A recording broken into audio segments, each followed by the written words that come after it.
Hello and welcome to the PropSwap Podcast. We are your hosts, Ian Epstein and Luke Pergandy. And we are also the founders of PropSwap, the first marketplace to buy and sell sports bets. Thank you so much for joining us this week. For some of you, this is the first time experiencing the PropSwap Podcast. And to you, we say welcome. For others, this is a welcome back after a few-year break. We promised we were not on vacation for the last 3 years, just taking a little break from the podcast. But we are so happy to have you back here, and we thank you once again for joining in. The goal of this podcast is to view the world of sports through the lens of how to use the PropSwap Marketplace. If you're unfamiliar, PropSwap is where you can list for sale your sports bets. And as a buyer, you can log on to the PropSwap website or app and find some of the best deals in the country because you're buying directly from other bettors like yourself. So this podcast will stay away from the types of predictions and recaps that you may be used to, and we will focus in on the world of betting, but from how to best use the PropSwap Marketplace. But before we get into that, I thought we could take a second to introduce ourselves. We have Luke Pergandy, one of the co-founders. And so, Luke, I thought maybe you could give a little background about yourself and your role with the company. Sure. Well, we started this 7 years ago now. It's going to be our 7th football season. Time flies. But, of course, we started the company in Las Vegas when back in 2015, the only state you could bet on sports legally was Nevada. So started the company there. I went to University of Arizona, and we can certainly talk more about yours and my time spent there and how we met later on in a future episode. Born and raised in Chicago, University of Arizona for college, worked at a company called Bloomberg in customer support, and then eventually hedge fund sales, living in San Francisco. And quit that and started PropSwap with you in the summer of 2015. And how'd your mom feel about you quitting your job in 2015? Well, I think at the time I was probably making $130,000 as a 25-year-old kid who didn't go to an Ivy League and was surrounded by Stanford and USC and Harvard kids. So she was a little surprised. She still is surprised. But I think that, I walked her off the ledge of, hey, this sports betting thing is real. There's a lot of people doing it. It's, at the time we didn't know we could legalize, but we knew everyone from Chicago and Boston and New York and California were going to Vegas because they loved to bet on sports legally. So we thought there could be an interesting business behind it. And everyone thinks we're the smartest guys in the room for starting this company before it got legalized. We didn't know that. We didn't know in 2013 when we started kicking this around that sports betting would eventually get legalized effectively in 2018. People thought sports betting was going to get legalized in 1994. So this had been rumored for a very long time. We didn't know at the time this would eventually get legalized, but it takes a little bit of luck sometimes in life, and we obviously, among with many, many, many other people, got lucky with the legalization. And fast forward today, we're in 20 plus states and scaling the business. Yeah, and I think it's worth noting. What would you say was the vibe of sports betting in the country and just the general public in 2015? Because it is very different than it is today. What would you say was the kind of the from the outsider looking in view of legalized sports betting? Yeah, sketchy, underground, associated with the mob, and in fairness, many mob families are associated with sports betting, but they're also associated with far worse activity. But now, you have FTX looking to get into it, and of course DraftKings and FanDuel and MGM, a global casino empire really pushing the sports betting online product. So it's became mainstream. We knew this would happen. It basically became London, it basically became the UK, where it's on every commercial, it's on every jersey patch, and it's just become a part of the game. I think one of my favorite quotes ever by some exec, I think it was at the Knicks, was look, sports betting is like beer. You don't have to partake, in sports betting, but the game is a little bit more enjoyable when you do. Very true. And yeah, I mean, I think the part you left out there was the leagues. Because from my perspective, and I'll get into that, that has been one of the biggest kind of reversals. And it's not surprising, right? I mean, even at the time, everyone knew that the league's interpretation about sports betting had nothing to do with the integrity of the game and everything to do with making sure that they were going to get their cut because, and to their point, look, it's their product, right, that they're putting out there. So, they don't want to see other people profiting from their product that they put on without them, getting to wet their beak a little bit too. So just to give a little background about myself, I'm from Chicago originally as well, went to University of Arizona. That's where I met Mr. Burgandy. And about 6 months after graduating from college, I was living at home, and I decided that I wanted to try and pursue this dream of working in sports betting. This was in 2012. And so I packed up my car, knowing not a soul in Las Vegas, drove out to the desert where I had a part-time job waiting for me at a company called Cantor Gaming. Cantor Gaming is a subsidiary of one of the largest financial firms in the world. But at the time, they had this little outfit in Vegas that was trying to revolutionize the sports betting world. Again, at that time, sports betting only legal in Nevada. And before Cantor Gaming, every bet had to be made in person with a ticket writer, and you would, get that physical piece of paper and walk out with it. But Cantor Gaming was trying to push the envelope. They were basically think of it like a fancy 7-Eleven for sports betting, where they would run just the sports book at Venetian, Cosmopolitan, the Hard Rock, a couple other casinos. And so what really interested me about that company was that all they did was focus on sports betting. It wasn't like MGM or Caesars, where sports betting was just one little tiny piece of a huge, worldwide conglomerate that, made most of their money on slots, table games, hotel rooms, shows. All Cantor Gaming did was just focus on sports betting. And so obviously I had a passion for it, and I was able to quickly work my way up from a part-time marketing assistant to a risk manager, which was extremely exciting because I was sitting in the room, a dozen monitors and TV screens. Bets were coming in, moving the lines, taking pregame bets, halftime bets, in-game bets. And, I felt super lucky because I was getting paid to basically watch sports and follow along sports betting. And, like I said, from 2012 to 2015, the view of what the world of sports betting was, like Luke said, was just, guys in back rooms chomping on cigars. And it couldn't be further from the truth in terms of the sophistication and the intellect it took. And, these were all, smart guys and, very, very experienced. But it was not, mob run. It was not, taking, doing, shady stuff. And so it was a fantastic learning experience. Unlike Luke, I was making far less money than he was, so it was not that hard of a thing to quit that job.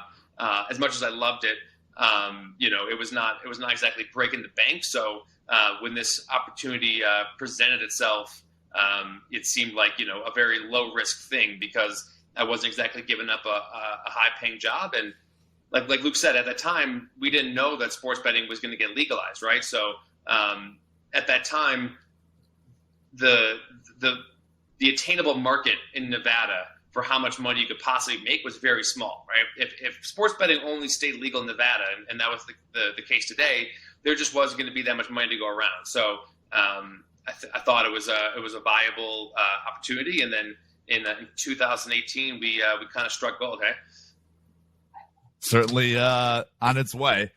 I think. I knew that once sports betting got legalized, a lot of states would legalize it. I guess I've been surprised at the velocity and how quickly these states have done it. Obviously, no one could have predicted the pandemic, and now states are looking at it as a revenue generator, and a lot of states kind of got hurt by the pandemic, and obviously the federal government tried to bail them out, but that's another topic for another day. But the point is that these states have moved at a much quicker pace than I thought in terms of legalizing it. Like going from legalization to launch has been mostly quicker. Some states are certainly moving slower, but I would say the general majority of states, I have been very surprised and happy with, A, to legalize it, and then B, to actually launch it has been cool. Yeah. And, I think everyone's still learning. It's a learning experience for everyone, from the customers to the books to the regulators. I used to say we were still in the first inning. I think we're probably now in the second inning, but still in the very early stages. And, it's going to be just very exciting to see how this thing, how this thing grows and how big it can get. As the legalization of sports betting has proliferated, that has increased PropSwap's market size. And what I mean by that is that, every ticket that gets sold on PropSwap has to originate from a legal sports book. So when we started this business, we were only selling Nevada tickets. But now that we're up to, as Luke said, 20-something, maybe 30 states with legalized sports betting, that just has increased the amount of possible bets that can be put for sale on the marketplace. So we've gone from just Nevada tickets to now Jersey, Pennsylvania, Colorado, you name it, and it keeps on growing. So on this podcast, we will talk about bets that have sold, bets that got listed for sale. We'll bring out some guests, and lot of guests. At the end, sorry to interrupt you. A lot of guests, yeah. Through the years, Luke and I have been lucky enough to meet a lot of smart, talented individuals. And so we look forward to bringing on some of our friends in the industry and kind of picking their brain about all these things, because every week there's a new story, whether it's about states legalizing, news with sports books, what have you. It's the sports betting content space is growing by leaps and bounds. So it won't just be the two of us just yapping every podcast. We hope to bring out some people that are smarter than us and learn something from those conversations. So definitely make sure you subscribe and stick around for that, because we look forward to bringing on those people. So before we kind of get into look forward at this football season, that I think I speak for Luke when I say this season could not have come soon enough. We are finally coming out of the dog days of summer. So before we kind of get into football season, I thought we could maybe talk about one interesting ticket that came in the marketplace recently. Feel free to talk about other interesting tickets in recent memory, but we made some news this past week where we have a customer who had a 14 parlay. The first two legs won.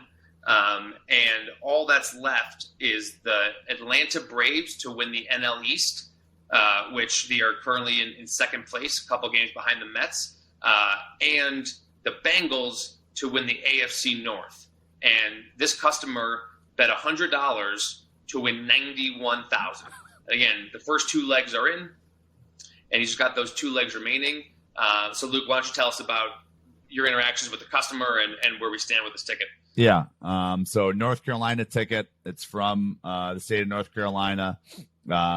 First two legs were, and the first leg was kind of an easy one. This was late into the conference finals time, and it was Warriors to beat the Celtics, just an exacta. So pick team to beat other team. It was odds of plus 250. So that, of course, did happen. Warriors beat the Boston Celtics, who Boston Celtics were 101, even 150 to 1 at one point during the season. And we have plenty of stories to talk about this basketball season last year with the Boston Celtics. Crazy PropSwap story for that Boston team. And then Cam Smith. Cam Smith is the biggest dog on this ticket. This was 18 to 1. He got Cam Smith to win the Open. That of course cashed. But really, like, outside of the Cam Smith pick, everything else is low single digits. Like, this is not that crazy of a parlay. It's 18 to 1 Cam Smith, Braves to win the NL East at plus 330, Warriors over Celtics plus 250, and then Bengals to win the division plus 220. Like, that is a very run-of-the-mill parlay, but the Cam Smith odds just skyrocketed the payout. And so this customer actually came to us about a month or so ago looking to sell. At that time, the Mets had a very sizable lead in the NL East. And so he came to us looking to sell, and we gave him a suggested price, which, by the way, you can always bring your ticket to PropSwap, download the app or go to the website, enter in your ticket information, and we will give you our suggested price. Now, you're always able to list the ticket for whatever price you like, but we will always give you what we would suggest to list it for, essentially what the market value of that ticket is. And so given the fact that the Mets had about a 5 or 6 game lead at that time and were in sizable control of the division, this customer did not like that suggested price. It was too low for him, which, again, as we say, you can always list the ticket, even for a higher price than what the market may bear. There is no listing fee, but he came to us, we gave him our suggested market value price, and he basically said, no, I'm good. I think the Braves are going to start to make a comeback. Well, he was right, because the Braves started to win some games. The Mets are kind of doing their usual Mets thing and losing games, as we head down the home stretch. And now all of a sudden, the Braves start creeping up on the Mets, and the value starts ticking up. And he just finally decided last week, okay, I'm ready to list it for sale. So what did this seller decide to list the ticket at? So we posted it originally for $10,000, and market value is around $11,000. So that was a very, very fair price. Now, David Purdom of ESPN picked it up, and it kind of went viral. And this happens all the time. Like when these tickets go viral, all of a sudden the seller will, exponentially raise the price, double, even triple the price, because they think that, these tickets are just extremely much more valuable than they were before, because it's now viral and it's part of a nationwide story. I would say, contrary to that the person who is buying this is just making a sports bet. They're not buying this because it's part of a story. The only time I can maybe see that is like when colleges kind of come into play. But even so, like, we've been doing this for 7 years. Very few times have a buyer on PropSwap purchased a ticket because it's a collectible or like it's a memorabilia, a piece of fandom. Like this person's making a sports bet. The buyer is just making a sports bet. So the person, whoever would be interested in buying this ticket, is just making a Bengals to win the division and a Braves to win the division parlay. It's that simple. And if they can get a good price on it, they'll buy it. If they can't, they won't. So hopefully we can bring the seller's expected price down to a reasonable price. But yeah, look, the Braves are 3 games back, and we all know the Deshaun Watson situation. I doubt the Browns will be winning the AFC North. So you got, I go on a lot of interviews around the country, and a certain Chicago radio jock named Mike North is an absolute legend in the city of Chicago, is a huge Mitch Trubisky guy. Huge. What's that? Trubisky truther. Yeah, Trubisky truther is Mike North. And we had a healthy debate on the gambling show on ESPN Chicago last Friday about it. And look, like, first of all, Trubisky's no joke. He certainly was not, a Hall of Fame answer in Chicago, but he's not a scrub. You talk to anyone, we advertise in Cleveland a lot, and Trubisky's a big Cleveland guy. Like, people from Cleveland literally think Mitch Trubisky is one of the best football players in history. Like, they are so in love with this guy. And I get it. Like, he's a really good athlete. He can make plays with his feet, and he's not a scrub. By no means is he a scrub quarterback. Then you add, Deontay Johnson into the mix. Like, this team, and of course, Najee Harris, like, they're no joke. So let's not just be like, oh, if the Browns can't win because Deshaun Watson's out, it's a lock that, if Lamar Jackson gets hurt or whatever, that the Ravens can't win. Like, that's not true. Like, the Steelers will make some noise in this division. So you have some formidable opponents in Baltimore and Pittsburgh. Obviously, since he went to the Super Bowl last year, but I'm fading the Bengals a little bit. They'll be good. They'll be good this year, but I'm fading them a little bit. I do not see a Super Bowl repeat in the Bengals' favor next year. So point is that this is just a sports bet. The buyer is just trying to make a bet on the Bengals parlayed with the Braves. Braves are 3 games back, and make what you will of the AFC North. Hopefully we can get this thing sold. And again, like I talk about this in every interview I do around the country. We talk about this in our commercials. Like, just because you sell your ticket doesn't mean you have to get off this position. Sell your ticket for $10,000, take $3K of it, and go make another 10-1 parlay. So now you've got $7,000 in your pocket. Go make another $3K parlay on the Braves and the Bengals, and now you win another $30,000 if it hits. Like, that's what a great position to be in. Pull 7 off the table and then have another 30 to go. Like that solution that we've proposed to a lot of gamblers around America, it's so obviously, to me at least, the best outcome in this is that you're still, and by the way, Book's not paying, Books are the North Carolina book where this ticket came from is not paying this thing until January, right? Like you're getting paid right now in August for a sports bet that's not going to get paid until January. And it's, like I just said, Braves are 3 games back, and you got a really talented AFC North. So hopefully the seller will, be reasonable. That's all we're asking. We're not asking for, a 30% discount below market. I think if he posted it at exact market value or maybe $500 below market value, we get this thing moved. Yeah. No, you talking about sellers, valuing their tickets at way more than they're worth reminds me of the story, and we don't have to get into it now, but several years ago there was when Syracuse went on an epic Final Four run. We had a customer who had the Orange Men at 500 to 1 before the tournament.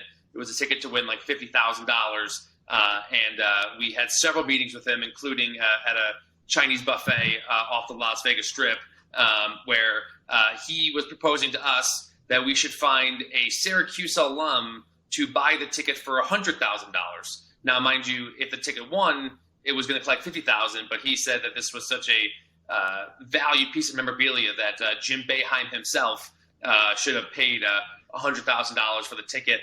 And in a very polite way, we said, I cannot stress this enough. If someone buys this ticket and it wins, they're going to go redeem it at the casino for $50,000. That is the max value of this ticket. Jim Boeheim is not framing up this ticket in his office if the Syracuse wins. So that's another story for another time. But yeah, no, it's something that we deal with a lot. I think it's something that we've made strides in when it comes to getting people kind of off of that value that they see. This is not Antique Roadshow, but that's also why we have our slogan, "Go for 2." Next time you're making sports bets, whether it be futures, props, whatever, there's literally no downside into making 2, 3, 4 different bets on the same team, right? If you were going to bet $100 on a future or parlay, split that into 4 $25 tickets. I make the analogy, it's like buying shares of a stock. So instead of having one share, you've got 4 different shares of the same stock. And that way you can keep selling them as the season goes on, as it goes up in value, if it goes down in value. But then you always have the option to keep 1 or 2 and let it ride. So then you get the best of both worlds. You get to lock in your profit, but also go for the win, and you can kind of brag to your friends that, hey, I called this and I stuck with it. So that's definitely one of our strategies that you'll probably hear us continually harp on is go for 2. Speaking of best of both worlds, I think it's time now for our weekly segment called Stake or Swap. Each week, we'll be talking about 2 different teams, players, any sort of futures, prop bets. We will bring up, and it'll be up to Luke and I. We each have our own picks And it'll be either do we want to stake them, which means you would bet them at the current odds, or would you swap them, which basically means you would sell them at today's current odds. So the first one we are going to talk about is the Utah Utes to win the college football championship. Full slate of college football coming up this Saturday. So not better time to start digging into college football. And so first one up, Utah to win the college football championship. Luke, are you staking Utah or swapping Utah? I am staking Utah. I am probably showing my Pac-12 colors right now, but I have a lot of logic for why I like the Utah Utes to improve. Again, this segment is based on which team or player or prop is going to improve, and then you can flip it down the line for a profit. So right now, Utah Utes 80-1 odds to win the college football playoff. Big game this weekend. Got to go into Gainesville. 2.5-point favorite against the newly Ragin' Cajun former head coach Billy Napier. Is now the head coach of Florida. It is his first game as the head coach of the Florida Gators, so a lot of pressure on him. Of course, the Utah Utes were, incredible season last year. So 8-1 in conference. And we'll get into their helmets that they're wearing in a second, but beat Oregon 38-7 in the regular season. Oregon was ranked number 3 at the time. They beat them 38-7. They do it again in the Pac-12 championship. They whoop Oregon again in Las Vegas, by the way, and then barely lose to an amazing Ohio State football team by 3 points in the Rose Bowl. So the final score is 48-45 in that Rose Bowl game. So really good Utah football team. Second longest tenured coach in college football is Kyle Whittingham, tied with Mike Gundy. Number 1 most tenured coach is Kirk Ferentz. Why that guy is making $7 million in Iowa, I do not understand it. Like, good agent. What's that? Good agent. Yeah, good agent. Like, how far does $7 million in Iowa City go? Like, they were ranked. They were ranked 2 in the country last year to get waxed by Purdue at home, and then the next week they lose to Wisconsin by 20 after being the second best team in the country. Purdue blows them out. Wisconsin beats them the next week, and then in the the Big Ten championship, they lose 42-3. So this guy, the longest tenured coach, is a joke, and he's making $7 million. So my point is, Kyle Whittingham really should be the longest tenured coach in the country. Him and Mike Gundy are tied. So that's my pick. I realize really tough game this week going into Gainesville. I think it helps that you got a first-time head coach. Like, I'm not really sold on the Ragin' Cajuns. Like, I don't really – they haven't been that relevant, so I'll fade Napier a little bit.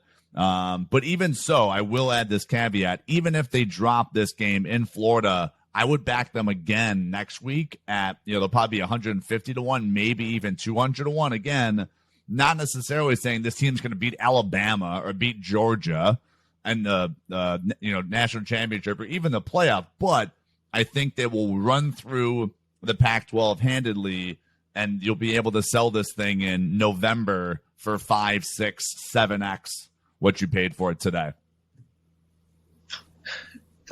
Those are all fair points, and Whittingham's a great coach. They always have a solid defense and a style of play that other Pac-12 teams aren't used to, and super tough place to play. However, I'm going to swap Utah.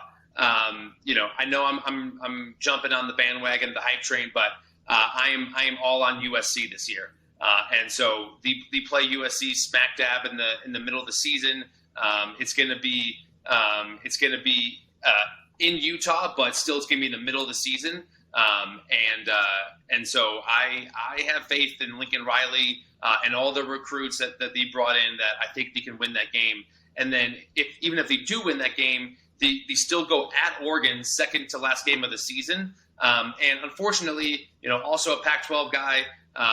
But in order for a Pac-12 team to make the Final Four, which has been super difficult these last couple of years, the Pac-12 has had horrendous,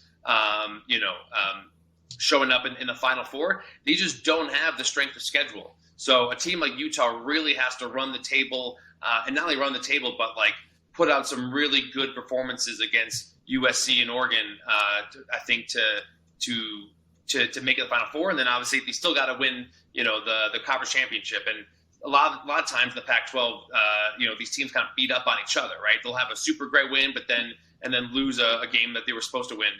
They would have a great season, but then go to the Pac-12 championship at Vegas and then lose that. So, while I think they can string some wins together early in the season and maybe at 80-1, that's a good kind of buy low right now. I'm going to swap Utah in terms of their chances of making it to the Final Four. But if you get in the Final Four, anything can happen. But I just it pains me to say, but I think the Pac-12 is just does not bring the type of level of competition like the SEC or Big Ten does, where you can have a 1-loss or 2-loss team and still make the Final Four.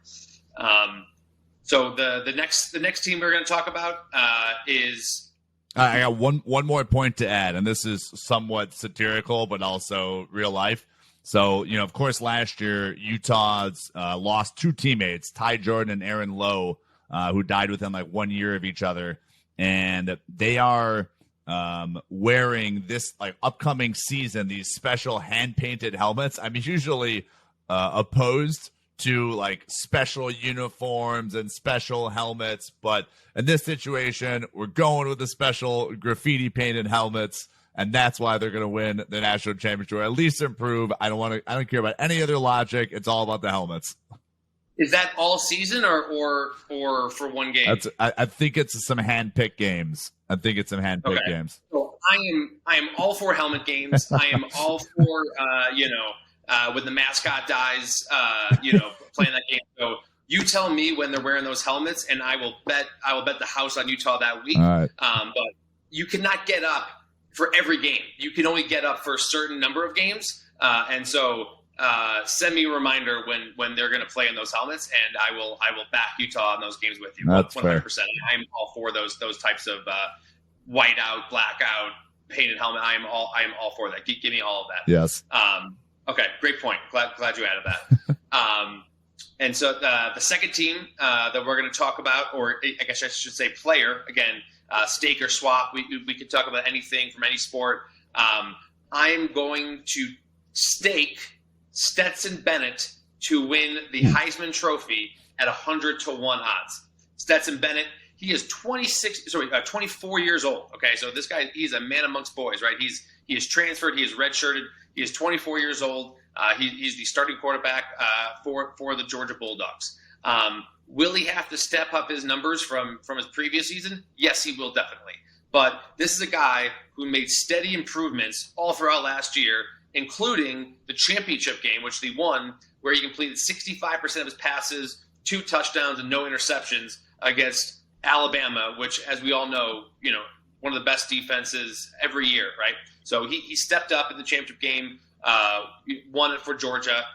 The last 20 Heisman winners have all been last 17 of the last 20 Heisman winners have been quarterbacks, right? So I think it's fair to say you can safely assume that it's going to be a quarterback each year. There are obviously some outliers, but 17 of the last 20 Heismans have been quarterbacks. And obviously, when it comes to awarding the Heisman, wins matter. And right now, Georgia is essentially the 3rd best team in the country when it comes to odds. It's Alabama, Ohio State, and then Georgia. We know Georgia is going to rack up some wins, especially given the fact that they play in the SEC East, which has a much better schedule. Georgia does not play Alabama, Texas A&M, or Ole Miss. They avoid those 3 teams off their schedule, right? So they've got a very easy schedule. They're going to rack up a lot of wins. And Georgia lost a lot of starters on defense in the draft, right? They had the number 1 pick in the draft. They lost a whole host of all SEC defensive talent in the draft. So, in my opinion, they're going to have to rely a lot more on their offense this year than they have normally, right? Normally they can win a game 14-10, put on the backs of the defense, but this year they're going to have to throw the ball and score a lot more, given the fact that they've lost so much defensive talent, including Bennett. They returned 7 starters on offense, including their leading receiver from last year, Brock Bowers. So between the fact they have an easy schedule, they're going to have to throw the ball more. They're going to get the wins. The Heisman's probably going to be a quarterback. Look, I'm not guaranteeing Stetson is going to win it, but at 100-1, I think this guy could steadily move up the odds boards, and you could see this guy, in a couple weeks being 20-1, 15-1. And that's a nice, 8x on your return in just a couple games. So I'm staking Stetson Bennett to win the Heisman 100-1. Great point about the schedule. Not having to play Alabama in the regular season is very advantageous. Super fair point. And I also agree with you on the quarterbacks. Like I want to put my money on quarterbacks to win this award. But I would say these top 3 guys, C.J. Stroud, who, of course, is the Ohio State quarterback, California kid, Rancho Cucamonga High School, Bryce Young, Mater Dei, Alabama's quarterback, of course, and then Caleb Williams, the USC quarterback, at 6-1. So Stroud at 2-1, Bryce Young 4-1, Caleb Williams 6-1. Like, I can't put my money on a guy not one of those top 3 guys. Like, I just think those 3 teams are going to be so good this year. I'm not sold on USC this year, but obviously Alabama and Ohio State. I just think those 3 guys are just so talented. Like, of course, Bryce Young won last year, so it's his to defend.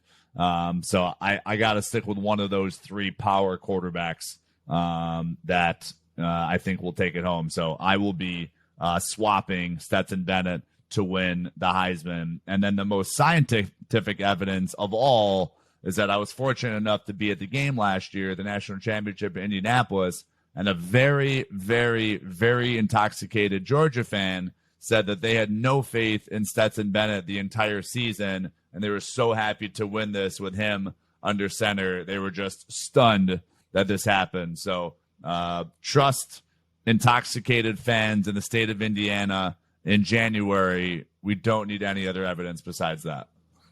Yeah, well, how did that prediction turn out for him? Not great. I will say if there's a knock on Bennett versus those other quarterbacks you mentioned, those guys run. And, Bryce Young, C.J. Stroud, they can rack up that total touchdowns number by scoring a bunch of touchdowns with their feet, inside the 10 and 20-yard line. Stetson is not a runner, so he's going to be at a little bit of a disadvantage when it comes to that. But again, I think there's a way to manipulate this where Georgia's going to light up some teams early in the season, and this guy could throw for 5-6 touchdowns a game, with his arm. And again, I'm not saying you need to stick through this, through December, but he's definitely a guy I would circle. Look, starting quarterback on the 3rd best team in the country. He's going to rack up numbers. I think 100-1 has a ton of value. So your points are well taken, as well as the drunk Georgia fan. His point is well taken, but I'm staking Stetson Bennett. So there you have it. Those are our 2 stake or swap picks. Let us know if you have any suggestions on who we should talk about. Maybe one day we'll do a little mailbag. But we thank you for joining us on this first episode, or as we should say, maybe first episode off of a short break on the PropSwap Podcast. Make sure to subscribe and leave a rating, and we will talk to you next week.